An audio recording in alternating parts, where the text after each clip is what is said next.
प्यारे बच्चों, welcome to my channel Verma study 2020 बुकलाना। मैं यूपी बोर्ड के क्लास 11 के छात्र छात्राओं के लिए इकोनॉमिक्स सब्जेक्ट को हिंदी माध्यम से मैं फुल कोर्स कराऊंगा। यदि आप फुल कोर्स करना चाहते हैं तो मेरे चैनल को सब्सक्राइब कीजिए और बेल आइकन को प्रेस करना ना भूलें, ताकि जो भी वीडियो मैं अपलोड करूं उसका नोटिफिकेशन आपको सबसे पहले मिल सके। प्यारे बच्चों, 11th के इकोनॉमिक्स में भारतीय अर्थव्यवस्था के विकास पुस्तक में चैप्टर 6 चल रहा है, ग्रामीण विकास। इसमें पार्ट 2 अर्थात दूसरा वीडियो है। अगर आप पहले वीडियो को नहीं देखे हैं तो आई बटन को क्लिक करके उसे देख लें। आज हम लोग पढ़ेंगे कि ग्रामीण क्षेत्र में साख, जिसको हम ग्रामीण साख भी कह सकते हैं। साख की अंग्रेजी होती है क्रेडिट, और साख समझ में नहीं आ रहा है तो आप दूसरे रूप में इसका अर्थ समझे ऋण, उधार लेना। तो ग्रामीण क्षेत्रों में ऋण का क्या महत्व है, ऋण क्यों जरूरत पड़ती है, ये इस वीडियो में हम लोग पढ़ेंगे। पहला कुछ पॉइंट है कि भारत में 80% किसान सीमांत एवं लघु किसान होते हैं, जो केवल जीवन निर्वाह हेतु खेती करते हैं। भाई 100% में 80% किसानों के पास ज़मीन कम होती है। इतना ज़मीन कम होती है कि वो केवल अपने जीवन निर्वाह के लिए, खाने के लिए अनाज का उत्पादन करते हैं, बेचने के लिए, व्यापार के लिए नहीं करते। अब इसमें सीमांत और लघु किसान, यहाँ हमने ब्रैकेट में लिख दिया है कि सीमांत किसान किसे कहते हैं और लघु किसान किसे कहते हैं। देखिए, सीमांत किसान जो खेती करने योग्य भूमि है, कृषि योग्य भूमि अगर 1 हेक्टेयर से कम है, अगर एकड़ में कहना है तो 2.5 एकड़ से कम है, तो उसे हम सीमांत किसान कहते हैं। समझ में आ रहा होगा कि जिस किसान के पास 1 हेक्टेयर से कम अगर ज़मीन है खेती वाली, तो उसे हम सीमांत किसान कहेंगे।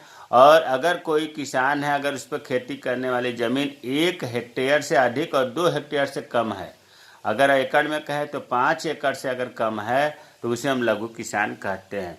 प्यारे बच्चों, सीमांत किसान और लघु किसान में अंतर क्लियर रहना चाहिए। 1 हेक्टेयर से कम वाले को सीमांत किसान और 2 हेक्टेयर से कम वाले को लघु किसान कहते हैं।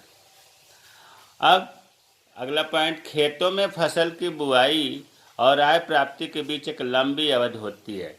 खेतों में जो फसल की बुआई किसान करता है, तो बुआई और फिर फसल तैयार होकर के जब उसके उत्पादन को बेचेगा, उसे जब आय प्राप्त होगी, तब तक बीच में काफ़ी लंबा समय होता है।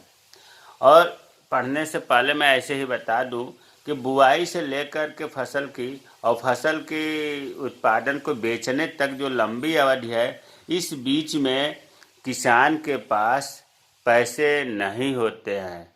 क्यों नहीं होते हैं? क्योंकि उत्पादन बिकेगा जब होगा तभी तो। और बोने वक्त, किसी फसल के बुआई के वक्त उसे बीज भी खरीदना है, औजार भी खरीदना है, उर्वरक भी खरीदना है, परिवार को भी चलाना है, ढेर सारे खर्च होते हैं, विवाह, शादी, मृत्यु, जन्म, सब इस सब की ज़रूरत के लिए पैसे की ज़रूरत पड़ती है। और इस स्थिति में किसान जो है ऋण लेता है। और अब आप समझ गए होंगे कि किसानों के लिए ऋण लेना बहुत ज़रूरी है, क्योंकि फसल की जो बीज का ड्यूरेशन है वो लंबा होता है। स्वतंत्रता के समय तक 1947 में अपना देश आज़ाद हुआ, उस समय तक ऋण जो है बैंकों से नहीं और सरकार से नहीं, बल्कि ज़्यादातर लोग गांव में महाजन से, व्यापारी से लेते थे। जो गरीब किसान थे या भूमिहीन मजदूर थे, ये जब महाजन और व्यापारी से लेते थे तो महाजन और व्यापारी ऊंची दर पर बहुत ज़्यादा ब्याज लेते थे और उनके ऋण खातों में भी हेरा फेरी कर देते थे। क्योंकि गरीब किसान पढ़े लिखे नहीं रहते थे, अंगूठा लगवा लेते थे और लेके आया 1,000 रुपये, 1 जीरो बढ़ा दिए 10,000 हो गया। क्योंकि किसान पढ़ा लिखा नहीं रहता था, तो खातों में भी हेरा फेरी करते थे और किसान जो है बेचारा हर समय ऋण से, कर्ज से दबा रहता था। इससे बचने के लिए सरकार ने 1969 के बाद भारत सरकार ने बैंकिंग और बहुसंस्था तमाम प्रकार की संस्थाओं को अपनाया। वो ऋण देने लगे, कम ब्याज पर देने लगे, ताकि किसानों को महाजन और व्यापारी से बच जाए। तो अब आपको समझ में आ गया होगा कि साख का क्या ज़रूरत है, या ग्रामीण क्षेत्रों में साख क्या कहलाता है। अब देखिए, जो भारत में किसान हैं, साख संबंधी आवश्यकताएं, मतलब ऋण संबंधी, उनके ऋण की आवश्यकताएं जो है, ऋण की ज़रूरत जो है वो 3 तरह की होती है। दूसरे रूप में हम ये भी कह सकते हैं कि जो वित्तीय संस्थाएं हैं, जो बैंक है, वो 3 तरह का ऋण देता है। स्पष्ट रूप से ऐसे समझिए कि जो बैंक है वो 3 तरह का ऋण देता है। ऋण का मतलब साख, क्रेडिट। तो वो ऋण पहला होता है अल्पकालीन ऋण, अल्पकालीन साख भी कह सकते हैं, मध्यमकालीन ऋण, मध्यकालीन साख भी कह सकते हैं, दीर्घकालीन ऋण। देखिए, नाम से लग रहा है अल्पकालीन का मतलब थोड़े समय के लिए, अल्पकाल के लिए। अल्पकाल का टाइम कितना है? 15 महीना। बैंक जो है 15 माह की अवधि के लिए अगर ऋण देगा तो उसे हम कहेंगे अल्पकालीन ऋण। अब 15 माह की अवधि के लिए किसान क्या कर सकता है? इतने कम समय में वो किन आवश्यकताओं को पूर्ति करने के लिए ऋण लेगा? तो बीज के लिए, भाई फसलों को बोने के लिए बीज लेगा, खाद लेगा, उर्वरक लेगा, कीटनाशक लेगा, और पारिवारिक आवश्यकताओं को, बच्चों को फीस देना है, परिवार को और खर्चे हैं ढेर सारे, इनकी पूर्ति के लिए वो अल्पकालीन ऋण लेता है, अल्पकालीन साख लेता है। तो इसमें देखो महत्वपूर्ण क्या है, क्वेश्चन कैसे बनता है, अल्पकालीन ऋण किसे कहते हैं, अल्पकालीन ऋण से क्या आशय है। तो इसमें आप अवधि का ध्यान रखें और किस उद्देश्य की पूर्ति के लिए लिया जाता है।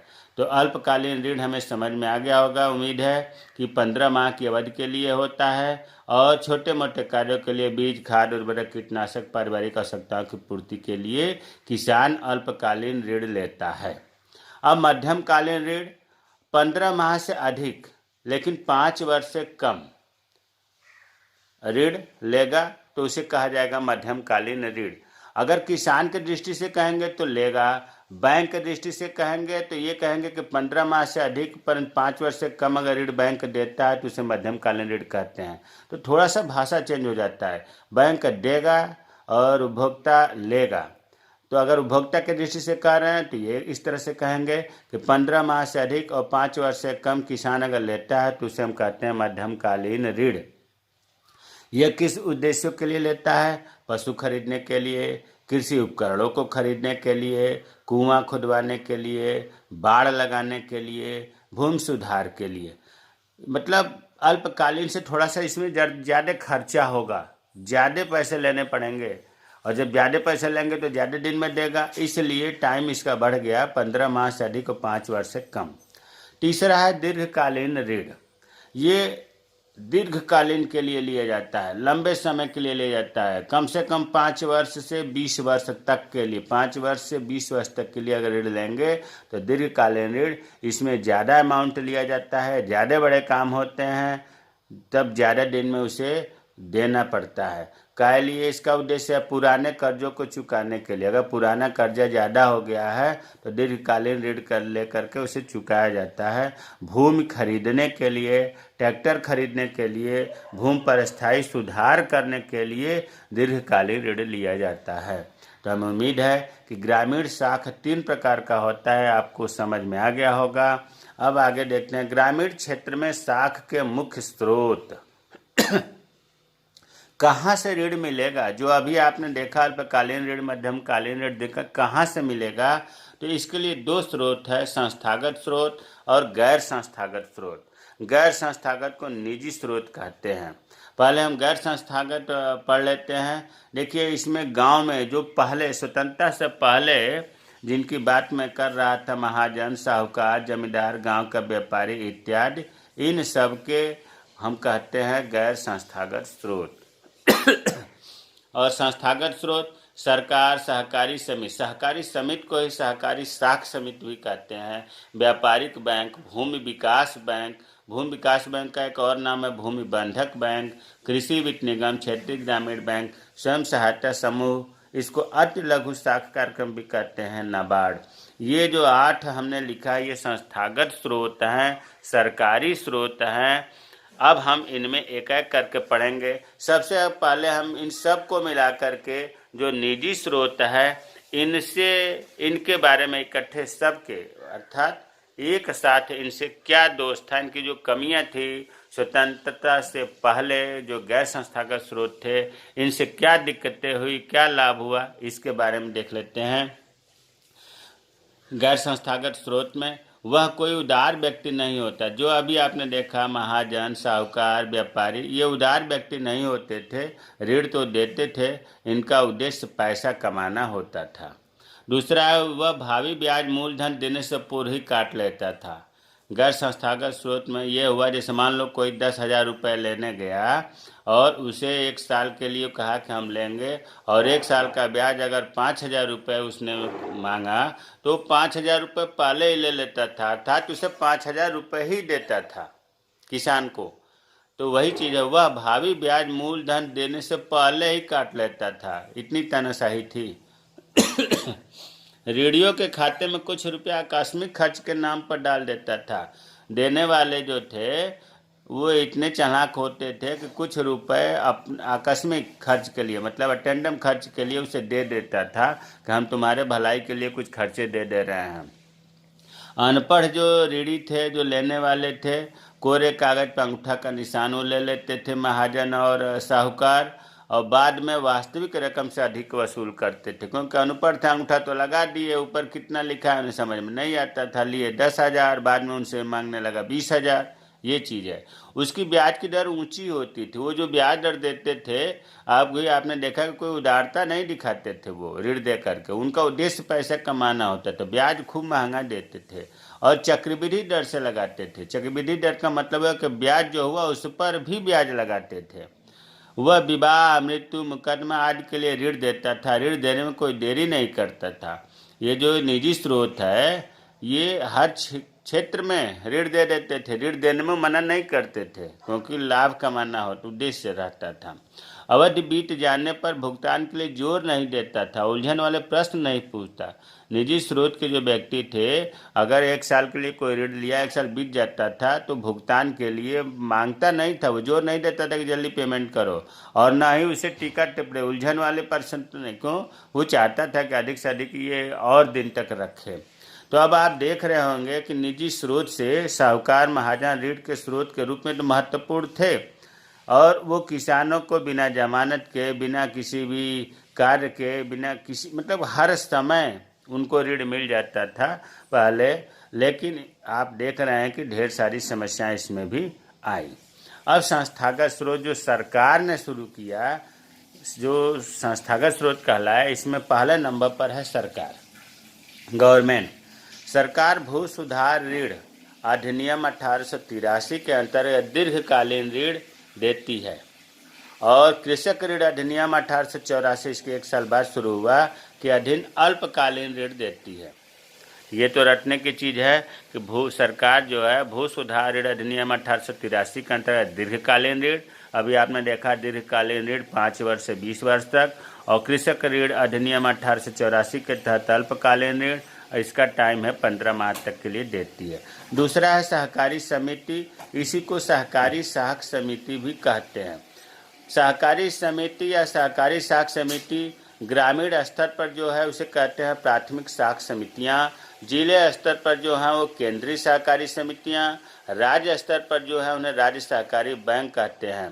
प्यारे बच्चों, इन तीनों के ऊपर जो शीर्ष है, मतलब इन तीनों का जो मालिक है वो रिजर्व बैंक ऑफ इंडिया है।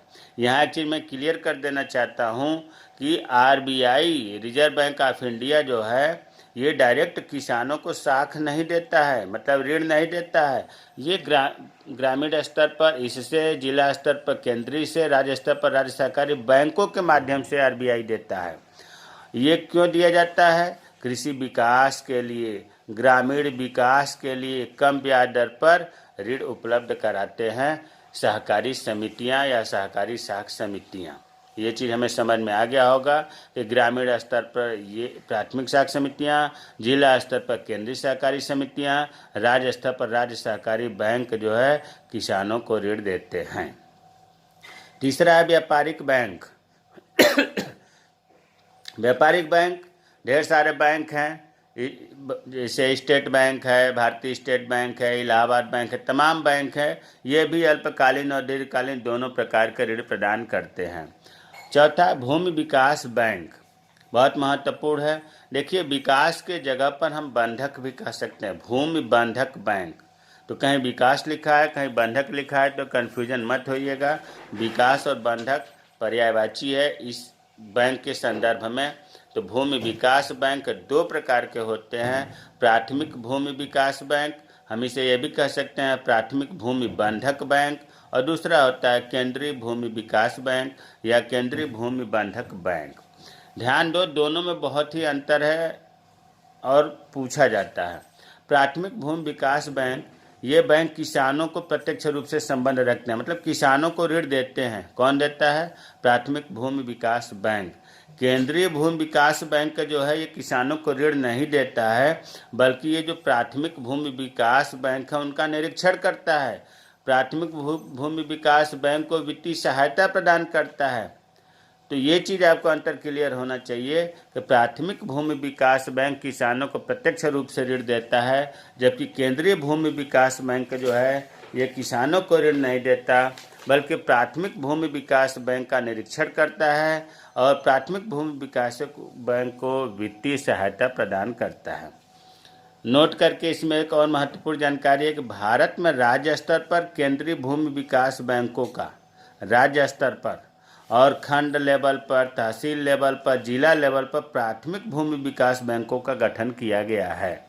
और आपने देख लिया कि प्राथमिक भूमि विकास और केंद्रीय भूमि विकास बैंक में अंतर क्या है। पांचवा है कृषि वित्त निगम।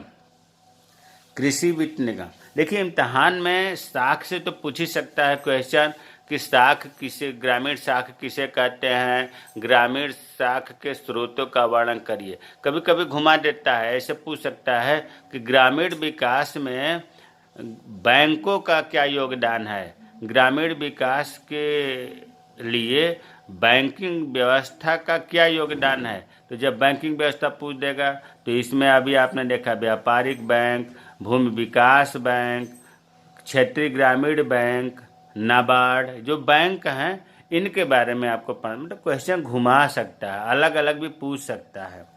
पांचवा है कृषि वित्त निगम, अंग्रेजी में बोलेंगे एग्रीकल्चर फाइनेंस कॉरपोरेशन।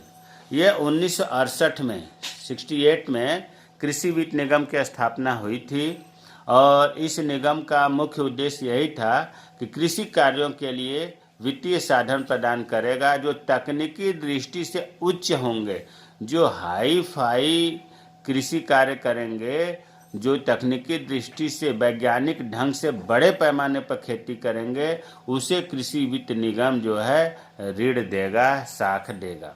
छठा है क्षेत्रीय ग्रामीण बैंक। क्षेत्रीय ग्रामीण बैंक नाम से लग रहा है कि क्षेत्र में होगा और ग्रामीण मतलब गांव में होगा। गांव में छोटे किसानों के लाभ के लिए, सामान्य कारीगर जो है उनके लिए, भूमिहीन श्रमिकों के साख संबंधी, ऋण संबंधी आवश्यकताओं को पूरा करने के लिए 2 अक्टूबर 1975 को 5 क्षेत्रीय ग्रामीण बैंक खोले गए। क्षेत्रीय ग्रामीण बैंक की स्थापना कब हुई? 2 अक्टूबर 1975 को। उस समय 5 क्षेत्रीय ग्रामीण बैंक खोले गए थे और 2014 का डाटा है कि 2014 में इन बैंकों का मतलब क्षेत्रीय ग्रामीण बैंकों की संख्या 19,082 हो गई। इतना ये शाखाएं इसकी बढ़ गई। ये बैंक क्या करते हैं? किसानों को उपकरण खरीदने के लिए, यंत्र खरीदने के लिए, पशु खरीदने के लिए, गोबर गैस यंत्र लगाने के लिए वित्तीय सहायता मतलब ऋण प्रदान करते हैं। क्षेत्रीय ग्रामीण बैंक गांव में बहुत ही अच्छी भूमिका निभा रहे हैं इस समय। सातवां है स्वयं सहायता समूह। स्वयं सहायता समूह का एक और नाम है, अभी हमने यहाँ भी बताया था शुरू में, अति लघु साख कार्यक्रम।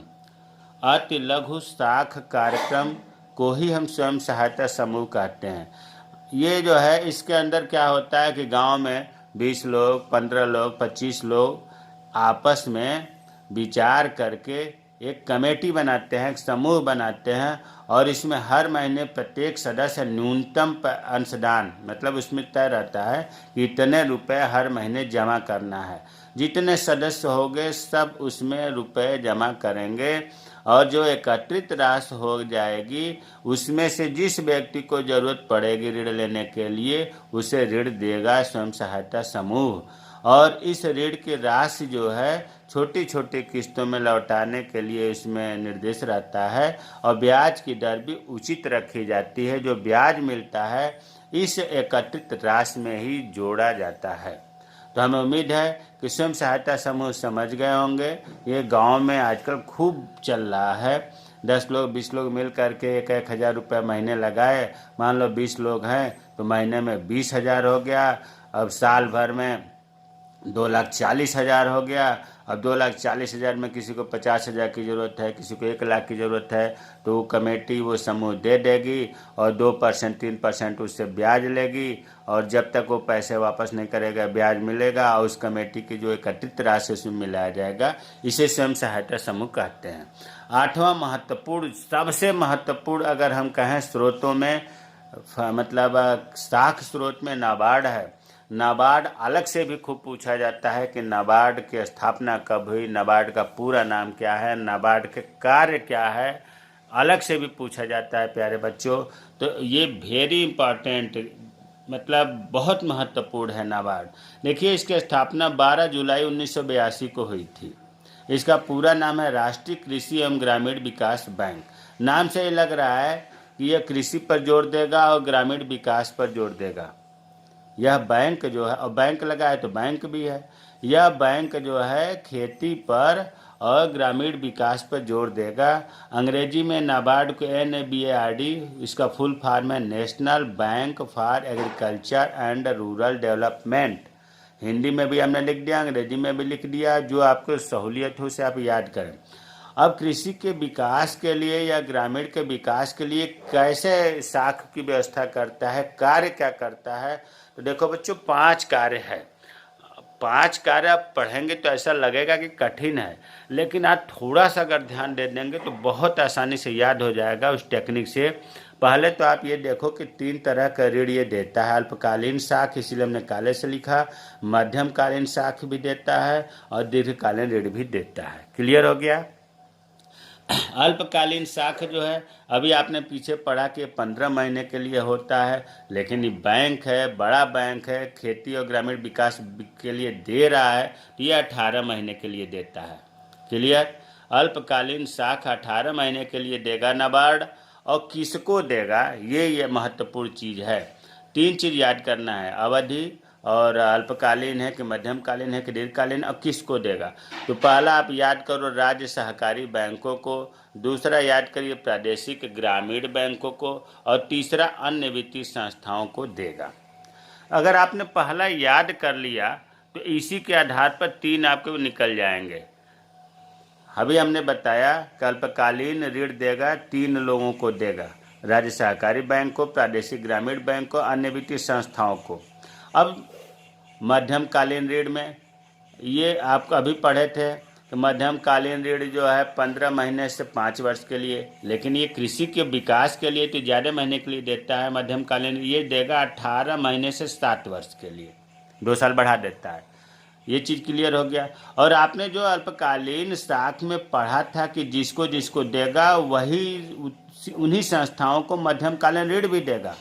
अभी आपने पढ़ा था राज्य सहकारी बैंक को, प्रादेशिक ग्रामीण बैंक को और अन्य वित्तीय संस्थाओं को देगा। और ये आपको याद ही है कि कृषि के लिए और ग्रामीण विकास के लिए देता है। तो आसानी से याद हो जाएगा कि नहीं। आपको केवल टाइम याद करना है, बाकी तो सब में दे जो अल्पकालीन साख जिसको जिसको दिया था 3 को दिया था, इसीलिए मध्यमकालीन ऋण भी 3 को ही दे रहा है। लेकिन दीर्घकालीन ऋण में इसका क्षेत्र व्यापक हो जाता है। उन 3 को तो देगा ही, कुछ 1-2 और जुड़ जाते हैं। तो दीर्घकालीन ऋण आपको पता है कि किसके कितने वर्ष के लिए, अब 7 वर्ष से ज़्यादा के लिए और 20 वर्ष के करीब दीर्घकालीन ऋण देता है। अभी आपने जो ऊपर दोनों में पढ़ा, अल्पकालीन साख और मध्यमकालीन साख, 3 के लिए कि राज्य सहकारी बैंक और प्रादेशिक ग्रामीण बैंक और अन्य वित्तीय संस्थाएं। दीर्घकालीन ऋण में तो वो आएगा ही, आपको 2 बैंक और बढ़ जाएंगे, भूमि विकास बैंक और एक बढ़ जाएगा अनुसूचित बैंक। बाकी वो 3 हैं, इसमें 5 आपको वित्तीय संस्थाएं हो गया, 5 को ये देता है दीर्घकालीन ऋण। तो 3 तो आसानी से याद हो गया। और चौथा ये है कि अगर राज्य सरकार भी इससे लेती है ऋण 20 वर्ष तक के लिए दीर्घकालीन ऋण, राज्य की सरकारें जो हैं इनसे ऋण ले सकती हैं। राज्य सरकारें क्यों लेती हैं? क्योंकि सहकारी साख समितियों में वो हिस्सा ले सके, शेयर पूंजी में हिस्सा ले सके। अगर आप यहाँ से सहकारी साख समितियों का नहीं याद होता है, तब भी आप इतना याद कर सकते हैं कि यह राज्य सरकारों को भी 20 वर्ष तक के लिए ऋण देगा। कौन? नाबार्ड। तो चौथा भी याद हो जाएगा। और 5वां है, अगर केंद्र सरकार की स्वीकृत है तो ये किसी भी अन्य संस्था को, जो ऊपर आपने 5 पढ़ा उसके अलावा किसी भी संस्था को ये दीर्घकालीन ऋण देता है ताकि कृषि और ग्रामीण विकास किया जा सके, प्रोत्साहन मिल सके। तो नाबार्ड के 5 कार्य बहुत महत्वपूर्ण है, बहुत महत्वपूर्ण है, वेरी इंपॉर्टेंट। एग्जाम के दृष्टि से छोटे प्रश्न भी पूछे जाते हैं कि नाबार्ड के 2 कार्य लिखिए, नाबार्ड की स्थापना कब हुई, नाबार्ड का पूरा नाम क्या है। तो इस प्रकार जो आज हम लोग पढ़े ग्रामीण साख के बारे में पूरा विस्तृत एक वीडियो स्पेशल बनाया गया। हमें उम्मीद है कि समझ में आ गया होगा। अगर कोई चीज़ समझ में नहीं आता है तो आप कमेंट बॉक्स में कमेंट करें, व्हाट्सएप पर आप क्वेश्चन पूछ सकते हैं, मैं रिप्लाई करूँगा। जय हिंद, जय भारत।